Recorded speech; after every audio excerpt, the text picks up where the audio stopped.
और इस वक्त केंद्रीय पर्यावरण और वन मंत्री प्रकाश जावड़ेकर संवाददाताओं को संबोधित कर रहे हैं। आइए आपको सीधे वहीं लिए चलते हैं। अच्छा, तीसरी भारत की एक प्रतिमा थी कि जो कोपेनहेगन में हुई, अचानक भारत ने पलटी मारी और जो बोल के गए उससे एकदम विरोध में मंजूर किया। ये तीनों हमारे लिए नहीं करने का हमने फैसला किया था और उसके अनुसार पेरिस में हम गए।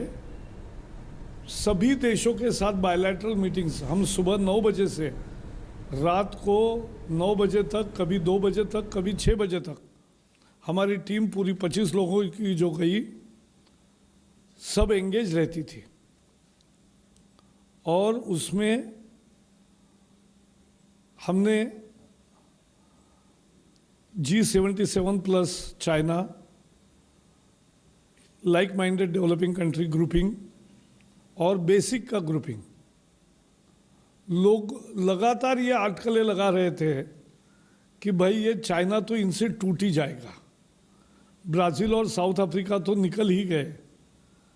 लेकिन आखिरी दिन पर भी जब फ्रांस के विदेश मंत्री जो अध्यक्ष थे इस सम्मेलन के, लॉरेंट फैबियस, उनके पास भी हम चारों देश इकट्ठा गए। एक ही बात हमने रखी, तो सब तरफ हमारा गठबंधन था वो मजबूत था। तो ये गठबंधन भी हमने ठीक किया और लगातार भारत का इसलिए दबदबा रहा। इसमें नरेंद्र मोदी जी के प्रधानमंत्री होने के बाद जो भारत की प्रतिमा में वृद्धि हुई है सारे दुनिया में, इसका भी एक महत्वपूर्ण हिस्सा है। मोदी जी के उपस्थिति में वहाँ सोलर अलायंस हुआ, उसमें 50 से ज़्यादा देशों के हेड्स ऑफ गवर्नमेंट भी 30 से ज़्यादा थे और बाकी मंत्री थे, और कुल मिला के 120 देशों ने उत्साह दर्शाया कि पार्टिसिपेट करेंगे। इसमें बाकी भी देश आ गए।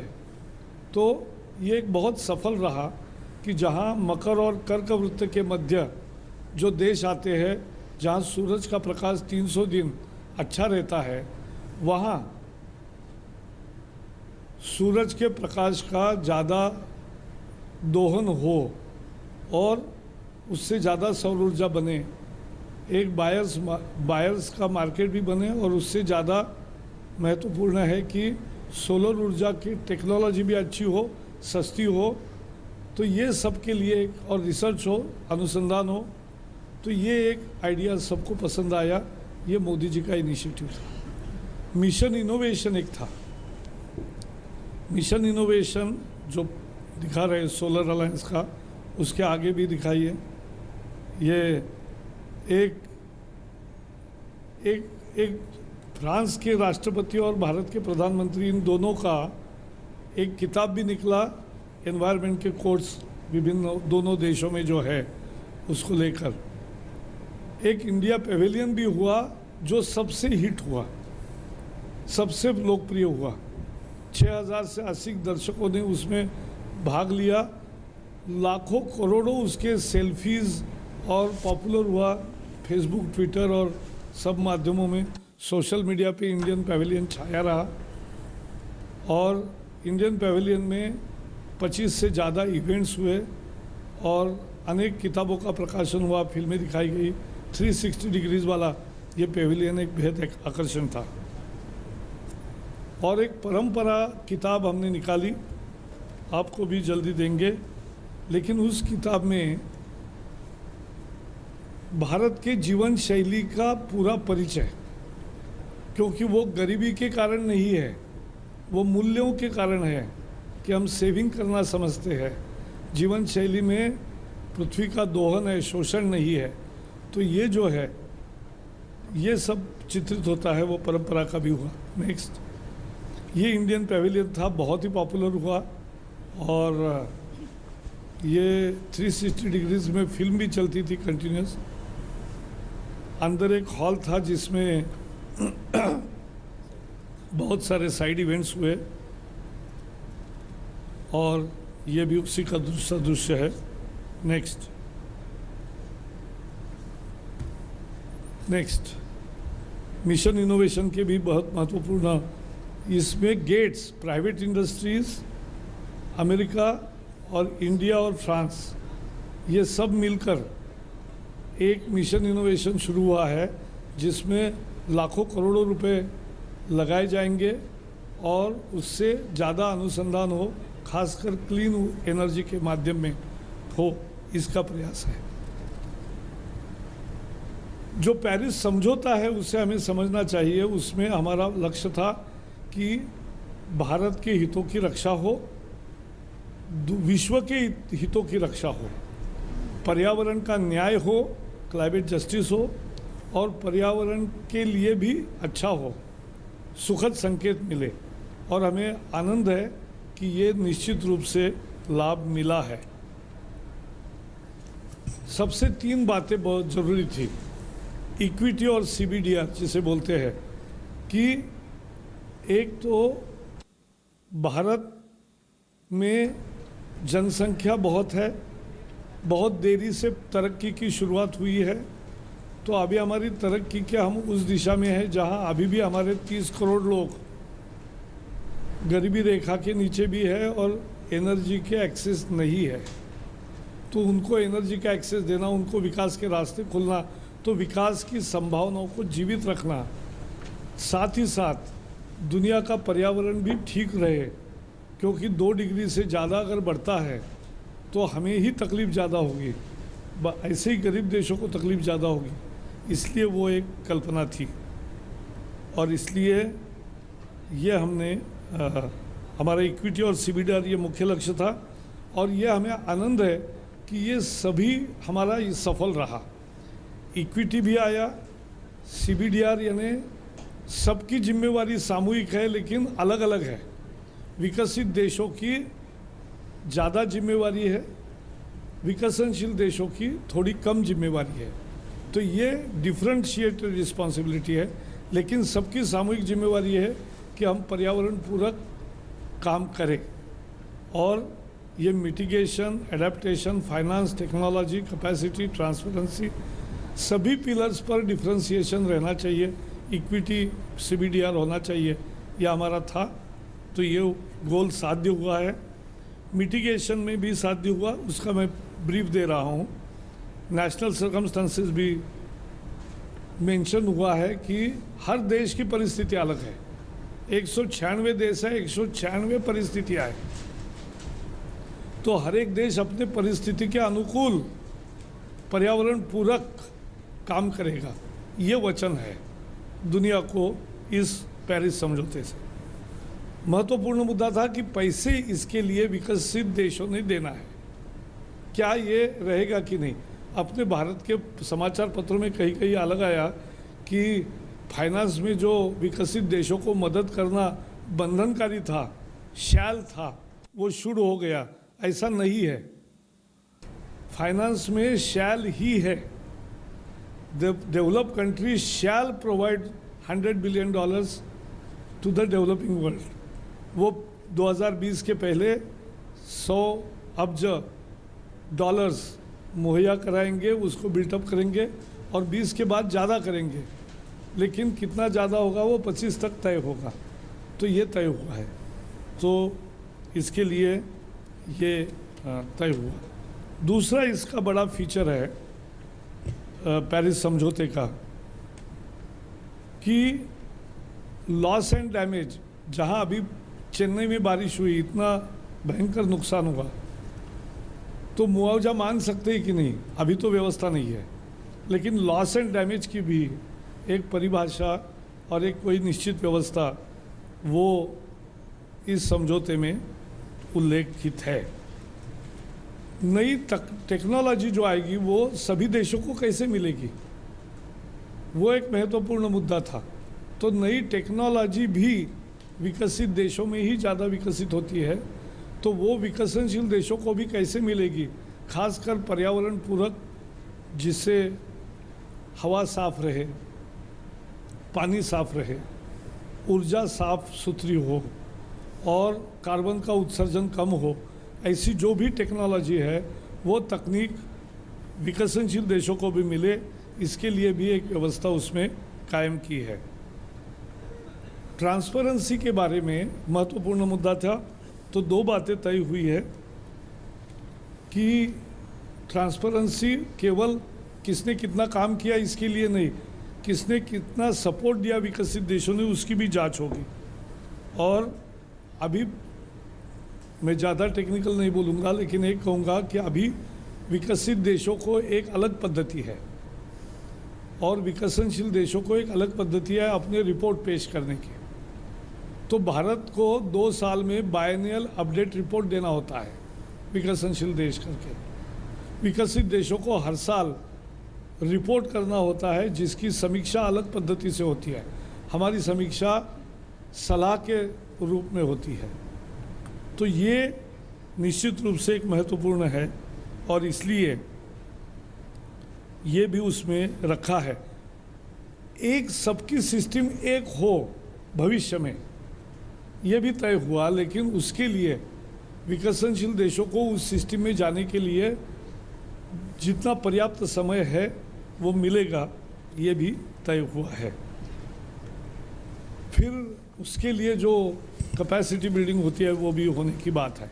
नेक्स्ट, सस्टेनेबल लाइफस्टाइल सबसे बड़ी बात है।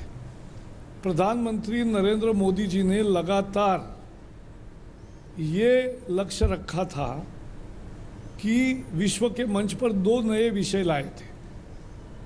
उसके 2 शब्द बन गए जो इन विषयों को इंगित करते थे। विषय थे जीवन शैली, क्योंकि अर्थ ओवरशूट का रिपोर्ट है कि अगर बहुत ही अति उपभोग करने लगेंगे सारी जनता, 700 करोड़ लोग, तो एक पृथ्वी पूरी नहीं पड़ेगी, 4 पृथ्वी लगेगी। लेकिन 4 पृथ्वी तो है नहीं, तो एक ही पृथ्वी है। अगर उसको संभालना है तो इसलिए जीवन शैली का विचार होना चाहिए, उसके बिना पर्यावरण की रक्षा नहीं होगी। ये प्रधानमंत्री जी ने रखा और मुझे खुशी है कि पेरिस समझौते में प्रियम्बल में भी उसका उल्लेख है और दूसरी जगह भी उल्लेख है। तो ये लाइफस्टाइल का भी उल्लेख आया और क्लाइमेट जस्टिस, पर्यावरण का न्याय। पर्यावरण न्याय ये है कि गरीब देश और गरीब तबकों को न्याय मिले, इक्विटी के आधार पे न्याय मिले, पर कैपिटा के आधार पे न्याय मिले। ये सब बातें उसमें आती है जस्टिस में। तो ये इक्विटी का मेंशन क्लाइमेट जस्टिस के द्वारा भी हुआ है। तो ये दोनों भारत ने रखी कल्पना। आज तक भारत ने कल्पना रखी और वो स्वीकृत हुई, ऐसा होता नहीं था। कम कभी हुआ है, अधिकारी लेवल पर हुआ है, लेकिन राजनीतिक लेवल पर भारत ने कहा और वो स्वीकृत हो गया। ये एक बहुत बड़ा अच्छा उदाहरण इसमें मिला है। सबसे बड़ी चिंता थी कि क्या पेरिस समझौते से भारत के विकास की संभावनाओं पर कोई आँच आएगी, क्या उस पर कोई बंधन आएंगे क्या? तो इसका जवाब साफ हुआ। पेरिस समझौते में भारत के विकास की सारी संभावनाओं को पूरी छूट मिली है, लेकिन भारत ने भी ये कबूल किया है और अच्छी तरह से पहले से हमारा निर्धार है। जो हमारे लक्ष्यों में जो INDCs हमने दी है उसमें परिलक्षित होता है कि हम पर्यावरण के पूरक ही विकास की राह जोखेंगे और विकास सस्टेनेबल करेंगे। तो यही हमारा उसमें कार्यक्रम है। वो उसमें राइट टू ग्रो हमारी बची है डेवलपमेंट स्पेस। एक नया और विषय था कि 20 के पहले क्या करेंगे। अभी 5 साल है, तो हमारा आग्रह था कि भाई 20 के पहले भी विकसित देशों को ज़्यादा टारगेट्स लेने चाहिए। तो उसकी भी समस्या होगी, $100 बिलियन भी आएंगे। इसके बारे में 2017 में इसका एक मूल्यांकन होगा, इसके बारे में एक डायलॉग होगा, ये भी तय हो गया। एक चिंता लोगों को लगी थी कि भाई INDCs तो 186 देशों ने दे दिए, लेकिन क्या यह INDCs का कोई महत्व बचेगा पेरिस समझौते में या वो ख़त्म हो जाएगा? लेकिन ख़त्म नहीं हुआ, उसका महत्व रखा है। और ये लोग अमल कैसे करते हैं इसका 5 साल में रिव्यू करने की भी बात है, तो वो तय हुआ है। तो INDC का महत्व रखा है। आगे नेक्स्ट, उसके आगे एक ही तय हुआ है कि जो रिव्यू होगा वो 5 साल में होगा। हमारा 2020 से 2030 तक INDC का पीरियड है, तो हम 2025 में एक बार रिव्यू जब होगा, अगर भारत को या बाकी देशों को लगेगा कि हम हमारे बढ़ाएंगे क्या लक्ष्य, तो वो उस समय के परिस्थिति के अनुसार हर देश अपना निर्णय कर सकता है। बढ़ाना है तो बढ़ा सकता है, वही रखना है तो कंफर्म कर सकता है, पीछे नहीं जा सकता। ये तय हुआ है। और दूसरा भी तय हुआ कि 2030 के बाद सारे देश 5-5 साल के दे देंगे। तो 5 साल, वैसे पंचवार्षिक योजना भी 5 साल की होती है, तो 5-5 साल के बाद में देंगे 35 में। तो ये सब मिला के कंक्लूड करते समय मेरे कमेंट्स अभी एकदम इसमें है, दोनों में दूंगा, हिंदी और इंग्लिश में, 1-1 मिनट का, 2 मिनट का, कि the Paris accord is a very successful agreement from the viewpoint of saving the earth. It is a solemn promise given by the world community to 7 billion people that we reassure that we collectively work together to mitigate the challenge posed by climate change. And we will work to that end as individual country, but all together. And Paris Agreement outlines the roadmap to achieve this target. This is a more durable, ambitious agreement, and that agreement tells and reassures the world that here is the world community coming together to provide a better earth to the future generations. And the main features of this agreement are that it is based, anchored in the convention. The convention, which is United Nations Framework of Convention on Climate Change, UNFCCC, that convention is the bedrock, and all the principles are bedrock principles into it. This is anchored into the convention. It contains principles of equity and common but differentiated responsibilities. Therefore, it allows developing countries to grow further, but on a sustainable path, and take more rigorous action by the developed world. This is the differentiation. And the differentiation is across all pillars of transparency, of finance, of mitigation, of adaptation, of support system, of means of implementation. On every pillar, there is differentiation made, so that gives climate justice. And most important for India, India's Prime Minister Narendra Modi has articulated these two new concepts on world forums at all available time. He mentioned climate justice and put before the world the issue of sustainable consumption, that is lifestyle issues. And both issues were accepted. They are anchored into the preamble, and Narendra Modi's two more initiatives were also welcomed in Paris. The one was Solar Alliance, where 120 countries between the Tropic of Cancer and Capricorn are covered, where there is bright sunshine for 300 days. All this put together was well received by all countries. And the mission innovation, because innovation is the key for a more sustainable future. Ultimately, you have to develop, you must allow the growing space for developing world, and that is what we have done.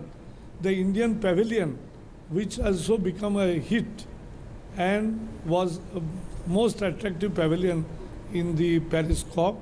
So India's presence was felt. We were proactive. We proactively engaged with all like-minded developing country groupings, basic groupings, G77 plus China, and we remained united. We became effective. We became proactive. We never say we oppose. We always say we propose.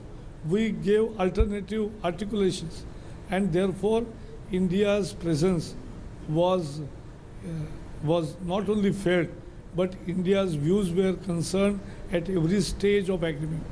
And before reaching the final agreement, India's views were also ascertained. So I think India has got what it wanted, but world has got what it wanted. And that's where Prime Minister Narendra Modi is right.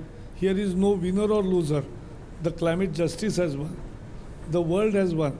The future generation has won. And Earth has won. I think that's the great achievement of Paris. And we are really happy with the outcome of Paris.